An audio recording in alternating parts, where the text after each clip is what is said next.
quando a gente fala ganhar dinheiro, tem muito aquela coisa da lorota, né, gente? Da picaretagem. Aqui no Descomplica a gente fala muito desse termo, né? Ganhar dinheiro, ganhar dinheiro. É um termo que eu particularmente não gosto, não gostava muito, porque ganhar não é o que acontece, ninguém ganha dinheiro, né? A gente conquista, a gente batalha pelo nosso dinheiro, mas tá na boca do povo. Então não adianta a gente também querer usar termos que não conectam com quem tá aí do outro lado. Então a gente fala aqui em ganhar dinheiro, mas já adianto, né, pra quem tá chegando, não é de forma rápida, não é com método milagroso, não. É só com estratégia, com direcionamento de energia no consultório para aquilo que realmente dá resultado, para aquilo que realmente faz sentido para que você tenha ali melhora dos seus resultados mesmo, tá? Então, Felipe, a gente torce para que esse seja um tabu que seja vencido com o tempo, né? Mas bora então começar a nossa consultoria em relação ao quanto você ganha. Quem tá aqui acompanhando esse bate-papo nosso? Você que tá aí, você sabe exatamente quanto você ganha? Você sabe, assim, os centavos daquilo que o seu trabalho gera? Responde pra mim aqui no chat, sim ou não, tá? Eu sempre me surpreendo porque a maioria dos colegas, no geral, não sabem o quanto ganham. Ou então, eles acham que sabem, mas quando a gente começa a perguntar algumas informações, assim, um pouquinho mais específico, esses colegas não sabem. Não adianta a gente falar, eu quero ganhar mais, eu quero aumentar a minha prospecção de paciente. Você pode querer um monte de coisa, mas se você não sabe o quanto o teu trabalho te gera, o quanto você ganha, né, por cada paciente, por cada hora do seu trabalho, fica muito surreal você falar em melhorar alguma coisa, porque a gente parte do princípio que a melhoria, ela é relativa a alguma situação atual. Então, se você melhora, é porque você tá melhor do que você tá hoje. Só que se você não sabe como você tá hoje, é um problema. Por anos, né? A gente deu plantão, eu e o Cláudio. Primeiro foi pra reformar o consultório. Então, caramba, colocar a parede do jeitinho que a gente queria, comprar a poltrona que a gente queria pro nosso consultório, colocar a essência que a gente queria na sala. Tudo isso foi possível com um trabalho que a gente fazia quase de escravo nos plantões. E por algum tempo depois que o consultório montou, reformou, a gente continuou tendo que bancar ali mensalmente contas do consultório porque ele ainda não girava. Eu torço para que esse choque inicial de ver, caramba, eu tô ganhando nada ou muito pouco, esse choque, ele seja mais um propulsionador, um impulsionador de vocês do que um motivo para desânimo. Porque o que acontece com muitos desanima, aí fica estagnado e não sabe, né, não tem forças para fazer diferente. Então eu fico feliz quando pessoas como você veem, né, que desesperam que o negócio tá ruim, mas que fazem diferente. Então esse que é o nosso objetivo, inclusive, com essa consultoria que vai começar a acontecer agora. Como eu falei com vocês, por serem dados reais de um colega médico, a gente vai fazer essa consultoria de uma forma diferente. Geralmente, né, análise de perfil, a gente expõe o colega, né, você tá vendo o perfil, você tá falando com a pessoa. Como a gente tá entrando, né, na particularidade financeira desse colega, a gente não vai chamá-lo aqui, abrir live conjunta, nada disso. Eu só tenho os dados dele para que eu possa discutir isso com vocês e com ele também que está aqui acompanhando a live, sem que ele tenha sua vida exposta, né? Sem que ele fique rotulado como aquele colega que ganhava tanto. Se ele depois quiser se manifestar, ok, mas no geral a gente vai fazer esses encontros meio que anônimos, tá? Bom, aqui são os dados que eu peguei com esse colega que a gente está analisando hoje, tá? Bom, e é isso daqui, gente. Você que tá aí pode fazer também, tá? Você que tá aí pode criar essa tabelinha ou colocar num papel mesmo para você identificar o quanto que você ganha, tá? Bom, esse colega, ele cobra o valor de consulta dele de R$250, tá? A consulta dele tem uma duração de 40 minutos em média, tá? Isso daqui é importante você saber quanto que dura a sua consulta. Outra coisa importante de saber, você oferece retorno? Sim ou não? Se você oferece retorno, quanto tempo dura o seu retorno? No caso desse colega aqui, o retorno dele dura 20 minutos. Então, quando a gente soma consulta com retorno, a gente tem ali um tempo dedicado de 1 hora. Então, é 1 hora que o colega dedica para receber esses R$250 pagos pela consulta, tá? Bom, esse colega, ele atende pelo convênio, pelo plano de saúde, e ele recebe, né, o repasse do plano de saúde para ele é R$120 bruto. Isso quer dizer sem descontar imposto. Então, R$120, tá? Importante saber se o colega trabalha como pessoa física ou como pessoa jurídica, tá? Nesse caso, ele falou para mim que só trabalha como pessoa jurídica. Ele não emite nota, nada como pessoa física. Então, ele trabalha como pessoa jurídica e a alíquota dele de imposto é de 15%. É importante saber disso daqui. Por quê? Vamos lá. Ele recebe o repasse do plano de R$120 bruto, sem descontar os 15%. Quando você desconta os 15%, olha, vai ser isso daqui então, vezes 0,85. Ele recebe de verdade do convênio R$102, depois que é descontado esses 15% aqui. E pela consulta dele, olha, quando você pega aqui, isso, vezes 0,85, quando você desconta os impostos, você chega a uma consulta de R$212,50, tá? Então, aqui é o da consulta paga, aqui é o do convênio. Bom, isso daqui, então, é em relação a valor de consulta, duração de consulta, se tem repasse de plano, sim ou não, se trabalha, né, como pessoa física ou jurídica, e a alíquota. Agora, a informação importante que a gente tem que ter do colega é quanto que ele tem de despesas fixas por mês. E, gente, dentro de despesas fixas por mês, entra tudo. Deixa eu virar aqui para vocês. Entra tudo que você precisa ter para manter o seu consultório. Entra aluguel, IPTU, condomínio, luz, água, telefone, internet. Entram os salários dos seus funcionários. Então, sua recepcionista, se você tem uma faxineira, se você tem uma copeira, se você tem um contador, tudo isso tem que ser somado como custo fixo mensal, tá? Ah, Clara, eu tenho uma despesa fixa com assinaturas, né? Ah, eu assino um jornal para a clínica, eu assino uma revista científica, eu assino uma TV a cabo. Se isso tudo é conta do consultório, isso tem que entrar como custo fixo para manter o seu consultório, para manter a sua profissão. Você sempre tem que pensar assim, eu teria essa despesa se eu não trabalhasse com isso? Se a sua resposta for não, esse não é um custo pessoal seu, esse é um custo da sua clínica, do seu consultório. Então, neste caso do colega aqui, o custo fixo mensal dele é de R$ 11.750, tá? Para manter a estrutura do consultório dele. E aí, outra coisa importante da gente saber, quantas horas esse colega trabalha? E aí ele falou que trabalha 8 turnos por semana, uma média de 4 horas por turno, né? Então, 4 horas por turno, sendo 8 turnos por semana, então ele trabalha por semana 32 horas. E aí, por mês, no mês vão ser o quê? Isso daqui vezes 4. Por isso que eu coloquei aqui 128. Então, 128 é o total de horas. Você tem que saber o total de horas por mês que você trabalha com o seu consultório. Por quê?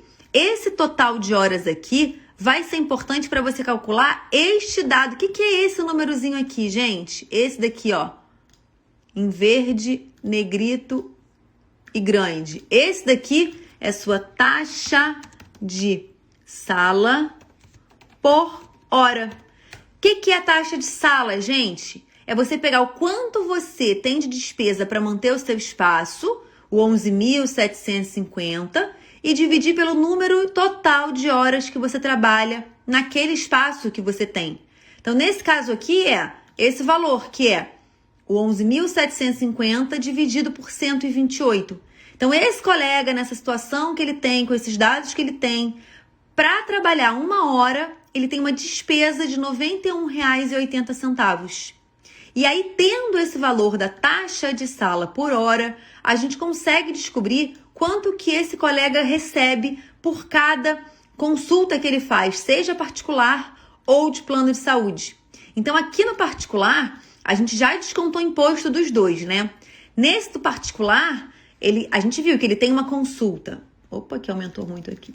A gente viu que ele tem uma consulta de 40 minutos de duração e um retorno de 20 minutos que totalizam 1 hora, certo? E a gente viu que 1 hora custa para ele R$ 91,80. Então aqui da consulta paga dele, da consulta particular, quanto que sobra? É isso daqui que já foi descontado o imposto, menos o R$ 91,80. Então esse colega, ele ganha por consulta particular R$ 120. Então se ele atendesse só paciente particular, a gente podia dizer que a hora desse colega, que ela vale isso daqui, R$ 120,70, que é o quanto sobra do quanto ele recebe, descontado imposto e descontado os custos para manutenção do espaço dele, tá? Isso, gente, consulta particular. Agora vamos para o repasse do plano de saúde. Era R$ 120, menos os impostos, deu 102. Quando você pega esses R$ 102 e desconta o quanto você tem de gastos para você fazer, né, o teu consultório funcionar, sobra para você, na verdade para esse colega aqui, um valor absurdamente baixo de R$ 10,20. Então esse colega aqui, ele quando atende pelo plano de saúde, a hora dele vale R$ 10,20. Quando ele atende particular, a hora dele vale 12 vezes a mais. Vocês têm noção disso? Então, aqui você pode falar assim, ah não, mas o convênio me paga só metade, né, do que eu cobro. Então, teoricamente, deveria minha hora valer a metade? Não, porque você tem coisas que se chamam custos fixos. O custo fixo, ele não quer saber se você... Deixa eu virar aqui para mim. O teu custo fixo, ele não quer saber se você está ganhando com aquele paciente muito ou pouco. Seu aluguel não vai ser metade do preço porque o convênio te paga metade.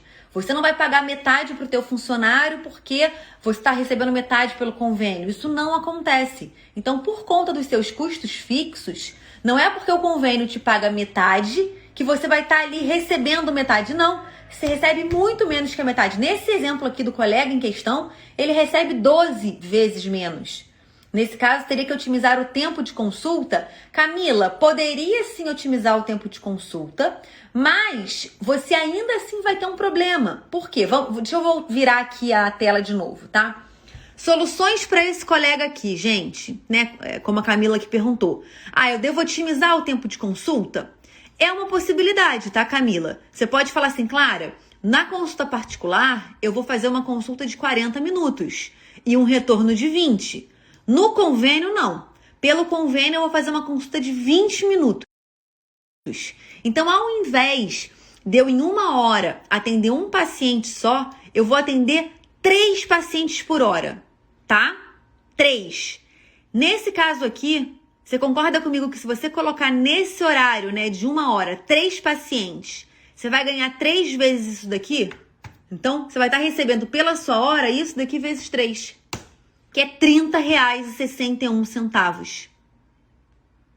Na verdade, olha, vamos lá. Eu fiz aqui uma conta que eu considerei que...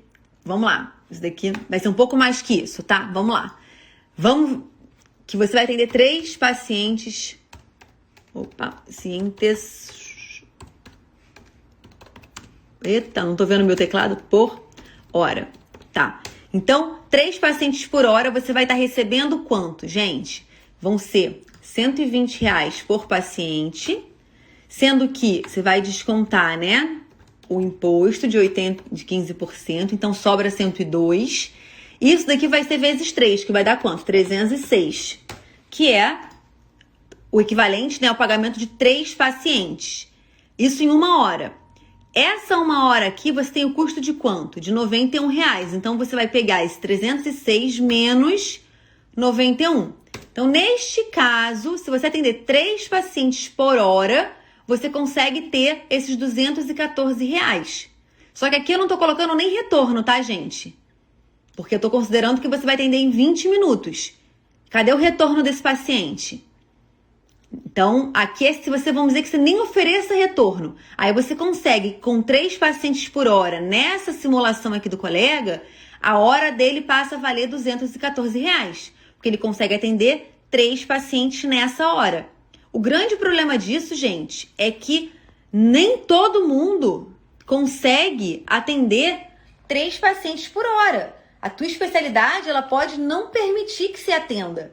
Fica muito complicado quando você faz uma agenda que por hora se atende 3. Você vai ter aí quantos pacientes por turno, quantos pacientes por dia. Acaba sendo um volume que cansa muitas vezes o colega médico. Ele não tem tempo de ir num banheiro, ele não tem tempo de fazer absolutamente nada, porque são muitos pacientes agendados num pequeno turno, num dia de trabalho, tá? Então aqui a gente chegou no cálculo, né, do quanto ele ganha por hora com o convênio, quanto que ele ganha por hora com o atendimento, né, particular, quanto que é a taxa de sala dele, tudo isso a gente definiu, né? Esse colega me chamou a atenção o seguinte: ele falou que só trabalha como pessoa jurídica, ele só trabalha com o CNPJ dele. E tem uma coisa, uma brecha aqui, que pode fazer com que ele poupe, né, muito dinheiro, gente, que é mesclar pessoa física e pessoa jurídica, não ou, tá? Aqui eu perguntei um ou outro, ele falou que trabalha só com jurídico, mas você pode mesclar os dois, por quê? Como pessoa física, vocês podem trabalhar com uma coisa, vão trabalhar com uma coisa chamada livro caixa. O que é o livro caixa, gente? É uma... Você consegue, né, com o livro caixa, pegar todas as suas despesas do consultório e lançar nesse livro caixa. Então, nesse colega aqui em questão, o livro caixa dele seria de R$ 11.750. O que isso quer dizer? Quer dizer que ele pode emitir R$ 11.750 em nota com o CPF dele, né, que seria recibo com o CPF dele, sem que pague imposto por esses 11.750 recibos que ele tenha dado. Então, vê se vocês entendem comigo. Vamos dizer, esse colega ele falou que atende, ele tinha falado para mim que o faturamento dele era algo em torno de R$ 28.700 por mês, tá? Deixa eu colocar aqui. Vamos dizer então que esse é o faturamento dele. Faturamento. Tá.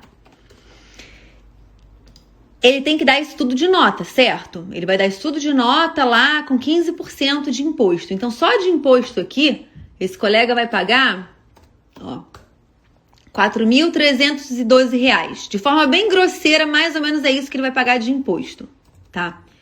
Qual que é a vantagem do livro caixa? O livro caixa te permite abater esses R$ 11.750 do teu imposto. Por quê? Ao invés, você vai dar, ó, o colega tem isso daqui como faturamento, né? Então ele já sabe que ele tem de livro caixa 11.750. Então esse colega, deixa eu jogar isso daqui para cá, ele vai emitir 11.750 do faturamento dele em nota, em recibo, pelo CPF, tá? Então isso daqui é o quanto ele vai dar de recibo de CPF. Quanto que vai ser o que ele vai dar de recibo de CNPJ, né? É isso menos o que ele deu de CPF. Então, 17 mil é o que ele vai dar de nota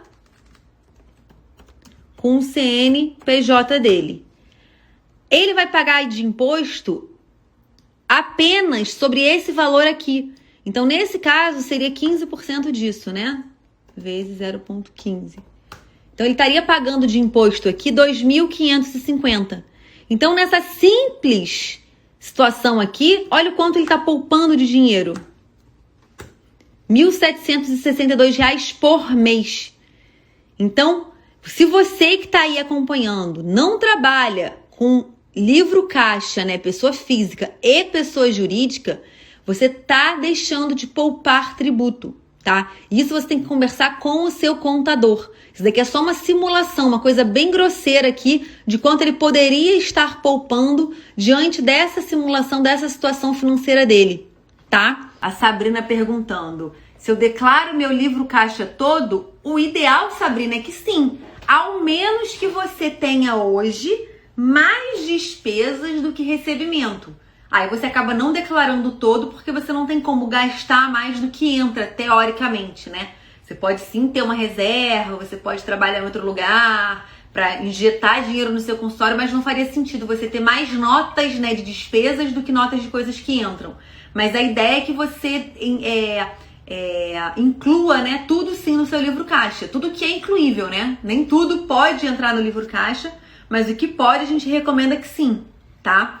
Olha, vamos lá. O que eu perguntei aqui para esse colega? Quanto que ele tem de despesa fixa e quantas horas trabalhadas ele faz? Ele faz 8 turnos por semana, um total de 128 horas por semana, né? Você vai precisar colocar aqui no total de horas, o total de horas desses 3 médicos. Então, aí depende, tá, ô Bruna? Por quê? Vamos dizer que vocês são sócios, tá? Cada um desses sócios tem ali uma participação dessas despesas. Então, se vocês são 3, vai ser esse valor aqui dividido por 3. Cada um de vocês tem isso daqui como uma despesa. E aí, vamos dizer que você, Bruna, trabalha assim, os 8, vamos dizer que vocês têm 3 salas na sua clínica, né? Você trabalha esses 8 turnos por semana, então você sim trabalha 128 horas. Não, você tem um colega, o seu sócio, que é o Márcio. O Márcio, ele tem um concurso público, então ele só consegue estar no consultório 2 turnos. 2 turnos, então, 2 vezes 4, 8 horas por semana, 32 horas por mês só que ele consegue estar presente no consultório. E a Patrícia, que é sua sócia 2, ela tá igual a você, tá? Patrícia tá igual a você, também trabalha 128 horas. Se cada um de vocês paga um valor, né, uma fatia igual desse todo, cada um de vocês trabalha uma hora diferente, vocês vão ter taxas de salas diferentes. Você não tem culpa se o Márcio só pode trabalhar 32 horas. Você tá lá todo dia quase. A Patrícia também não tem culpa se ele trabalha pouco, vamos dizer assim. Então, nessa situação, se vocês forem sócios e cada um pagar uma fatia igual, cada um de vocês vai ter uma taxa de sala diferente. A sua vai ser, esse valor dividido pelo 128. O Márcio, ele vai ter isso daqui dividido por 32, porque ele trabalha muito menos horas. Então, olha a diferença de taxa de sala de vocês por hora, mesmo tendo o mesmo espaço, porque cada um trabalha uma quantidade de horas diferentes, tá? Não, Clara, a gente tem uma sala só, a gente divide a sala. Então, você vai colocar o total de horas que vocês 3 juntos trabalham, para você poder calcular a taxa de sala por hora. No livro caixa, você tem que colocar tudo. Aqui eu só coloquei as despesas fixas. Ainda tem as despesas variáveis, né? Desde, gente, cafezinho que é comprado, a pano de chão, material de limpeza, papel higiênico, até os consumíveis. A Marcela, o Botox entra em que situação do livro caixa? Entra como consumível, tá, Marcela? Botox entra, preenchedor, bioestimulador, agulha, cânula, roller. A única coisa que não entra é equipamentos. Então, comprei um laser, o equipamento não entra. Mas, por exemplo, comprei um Ultraformer, a plataforma não entra. Mas se você precisar comprar uma ponteira nova, a ponteira que é vista como um consumível, um insumo, ela entra no livro caixa, tá? Porque lá no livro caixa online, no Carnê-Leão online, não tem insumos. Você vai precisar colocar, Marcela, eu teria que abrir aqui agora o site, mas a gente tá com nossa hora já. Não importa, na verdade, muito em qual setor você vai colocar. O que importa é que você tenha a nota fiscal disso, com teu nome, com teu CPF, com o endereço do teu consultório. Então é uma coisa totalmente rastreável que você consegue provar depois que você tem isso como uma despesa real. Então você vai colocar na categoria que mais tem a ver com esse consumível em questão, mas com a tranquilidade que você tem isso para registrar, para apresentar qualquer fiscalização, qualquer malha fina que você caia depois, porque é uma verdade, para manter determinados consultórios a gente tem custos muito altos, tá?